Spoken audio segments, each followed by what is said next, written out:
ခင်းရည်တစ်လုံးကိုရေးစေးအောင်စီးပါမယ်ပြီးရင်တော့ချမ်းချမ်းပြီးတော့အရွယ်တော်လေးတွေစိတ်လိုက်ပါမယ်ဒီအိုးလေးကိုစီစီကြီးလေးထည့်လိုက်မယ်ကြက်တံနဲ့ကြက်တံကျူးမီအားလုံးကိုရောပြီးတော့ကြိတ်လိုက်ပါမယ်ညက်နေအောင်ကျင်းတော့ပိုကောင်းပါလေဘာလို့ဆိုတော့အားလုံးနဲ့ကြောနေပြီးတော့ထားရချင်တော့ပါ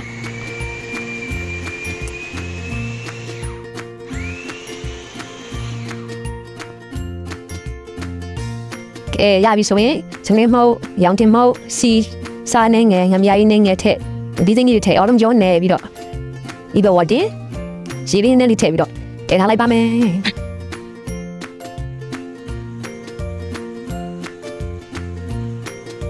မကအောင်တော့အကြမ်းဟိုပြီးလှုပ်ပြီးပေါ့နော်အိုးလေးကို